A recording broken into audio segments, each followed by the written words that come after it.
Yeah.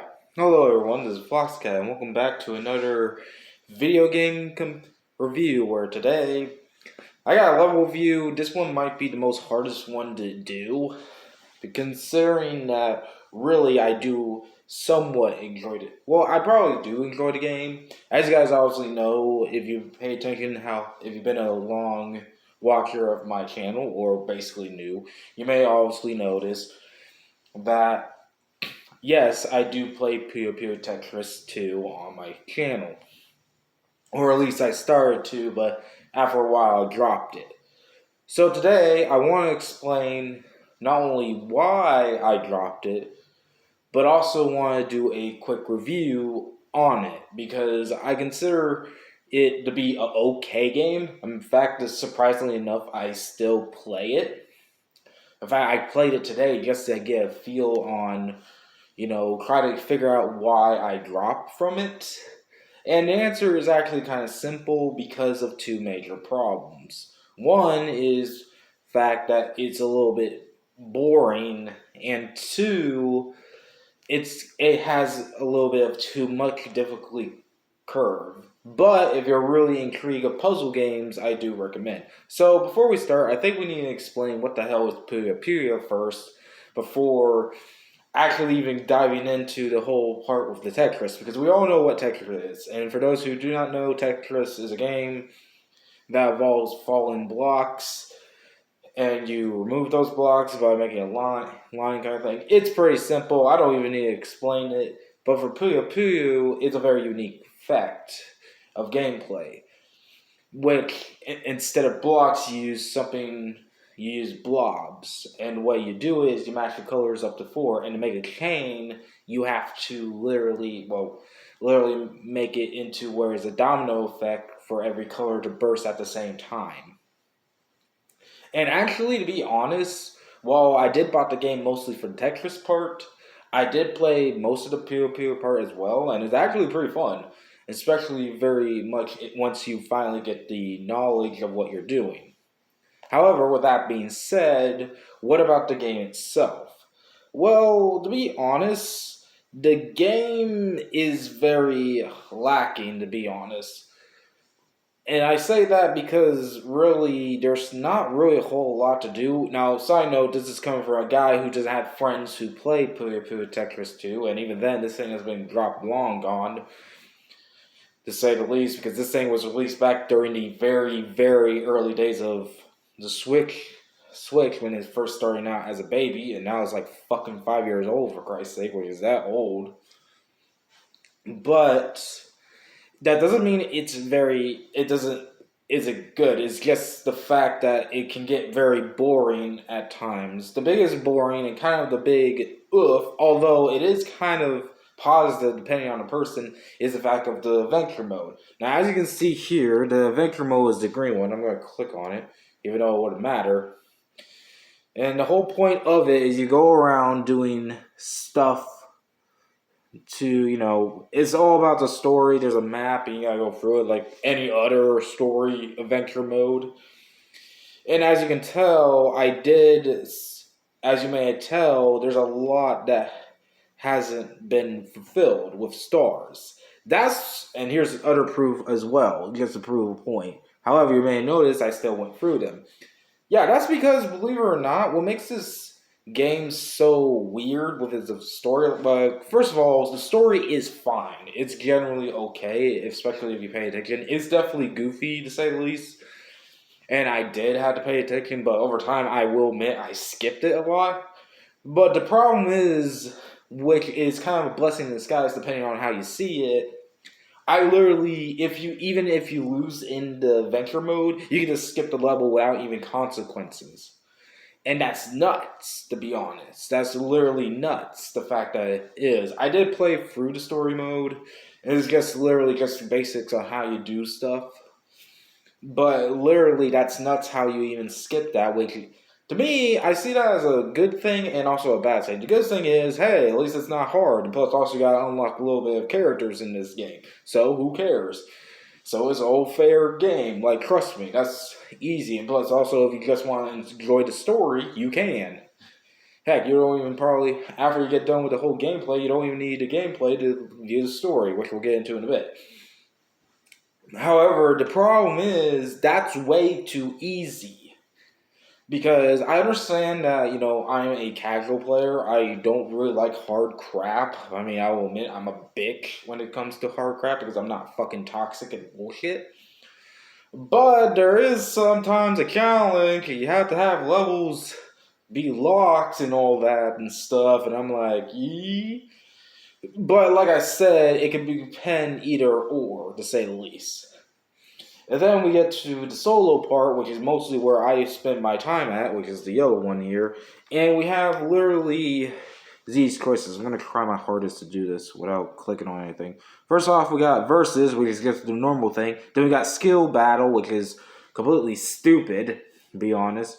Like, you're supposed to have skills and items and stuff, how to use it. It's kind of, man. It's like literally trying to put RPG and fucking Tetris and Puyo, and it doesn't work. It really does not work. Then we got swap, which is actually also fun because you have two boards, one Puyo, one Tetris, and each around a certain time limit, you swap to each one. And it's pretty cool. You have to keep a track on your other boards and stuff. Then you get to, as I go down, challenge, which is just you doing a challenge.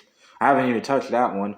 Big Bang, which is also pretty easy, but probably the most easiest one of all because all you have to do is do literally empty out your board with just same shapes, especially with Tetris. Not Puyo, but literally Tetris is most easiest, literally. But this is coming from a guy who played Tetris, not Puyo, but it's very interesting. Then as the left, we got Fusion, which is combining the two, which is also fun. And then we got Party, which is the same, just with items that stop your thing. So overall, actually pretty good stuff, right? Well, yes, and literally they are. There's a lot of fun. Skill battle is the most hated one, of my opinion. But if you enjoy that skill battle, that's completely fine. However, this leads into the biggest problem of them all, and I'm actually going to try to show you. Although there are a lot of other stuff to worth noting that makes this thing very fun. And the biggest fun is the fact that there's a lot of customizable things. We'll get into that in a bit. However, what isn't customizable is literally the characters themselves. Now, to be honest, the character selection, especially when they add it in, is fine. However, like, especially this motherfucker here, and I'm not going to pronounce his name, the later DLC characters, for some odd fucking reason, they're completely batshit crazy hard. Like, you start off with this one, and it's super easy to defeat, and then you get to frickin' Knight of whatever bullshit, and he's hard as fuck to beat. And trust me, you might be thinking, Foxcat, isn't there a frickin', difficulty level? Yes, there is, but it doesn't help. Like, there is a handicap thing. But for some odd reason, they forgot to put into the handicap thing. Like, literally, they put handicap, but yet they forgot to put the difficulty thing here. Like, that's where the difficulty curve comes into play. Now, get me wrong, there is an easy solution. You just don't play the character, and trust me, that's easy to say the least. But that actually makes the roster half. And even more so because... And it's even worse when it's pretty much like, the best way I put it, is it basically like Meta Knight and frickin' Super Smash Bros. Brawl. Like, multiple Meta Knights. If you know what I mean when I say Super Smash Bros. Brawl. Not the rest of the Smash Bros., I mean the Brawl, his first debut. And yes, or pretty much a bunch of, what is that, eel Pokemon, the electrical one seeing Generation 5 that you can't actually... attack it with its weakness for some reason because of levitate. Like, it's literally like that in a nutshell because some characters are easy to beat and even play as, but some are hard to beat and your opponent will get an advantage over that character. It's completely bullshit, and there's other stuff to worth noting. Like, there's also some upgrades and difficulty stuff, especially when you get the fusion and the swap and all that. And by the way, if you're wondering, though, there is a good news, though. You can, in fact, I shouldn't have shown this, but you can, in fact, change, like, they're not stuck to the block they prefer as. Like, for example, Miss Accord, my obviously perfect favorite, even though technically she is stick with Tetris, you can actually swap her out for the normal Puyo. And I say normal because she's actually from the Puyo series. Yeah, it's very interesting to say the least. But I say that because luckily that is an option. So if you want to play your favorite character, you can. And if it's not connected, don't worry about it. You can switch it to the preferred playstyle. But still, that's still also literally like really difficulty balancing, and that comes down to why this game is a little bit tough in some cases. Because really, it's about difficult balance. And while there is possibly a way, I already tried with the handicapped. It sucked, to say the least, because it doesn't work. Like, I literally put them all on sweet and it didn't work. I don't know what to say the least. But at least, doesn't mean you can't lose. And it's even worse when you do lose because you don't get experience points, which leads us to the next thing, which is, if I can just put it, options and data, which is actually kind of the last thing. The other ones, by the way, the online and multiplayer, again, I haven't played multiplayer or online because none of my friends are family members. Or at least family members, as I don't really have I do have online friends, but I don't know if they have Puyo Tetris too. But, I don't have anyone to play with, so it's fine. I play with computer. Lessons I'm actually skipping, but it is pretty much just the basics. Just teach you how to, do the whole thing, which is highly recommended. But the data and personal data and options are pretty cool, though. Where I'm not going to go too much, but you can customize your profile pic, which is pretty cool. You can also customize all this. There's tons of stuff. I'll actually hide it if you want to see it for yourself and not any spoilers. But there are some great pics and stuff, and you also can buy stuff too at a shop, which you actually use your stuff for. And here's actually stuff I was talking about. Still pretty cool, right? And you buy characters, voice things, and it all costs your credits, aka the whole thing, which kind of sucks to say the least. You also have a theater, which you can review your progress and do that. Although worth note, this is a final thing, so I'll just turn this off. Worth note that it automatically saves videos for some odd reason. There is an option where you can turn it off, but I don't know why they did automatically. Like, you want to save your profile pic? No, too bad, because we're going to save it either way. Like, that's not a problem, because it makes my life easier if I am going to do these Puyo Tetris 2 videos again. I don't know when, but probably soon. But, all in all, it's kind of hard to say the least. Like, because here's the thing. Like I said at the beginning of the video, it's kind of tough because Puyo Tetris 2 is an okay game. Like, really, I do like it. The design of the characters is fine. I mean, actually very cartoony and chibi, but super fine in my opinion.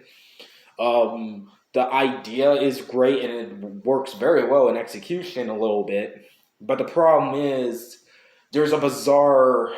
Like, the biggest two issues I have with this game is there's a bizarre difficulty curve of some of these characters that gives one person an advantage. Especially, again, I haven't played multiplayer or online, but I know there's obviously going to be a person who's going to have an advantage with one of the characters if not checked. And finally, also, the game's story mode really is lacking a lot. Like, luckily, there is even a story. But that's it. Like, they forgot about the whole that's the thing I feel like. Like, they put in a lot of good things, but then they drop a bunch of other things that actually is needed for a game. For example, bounce with difficulty and literally locking levels and stuff. I mean, I'm not too much complaining. I don't know if they did that on purpose to make sure it's accessible for all people.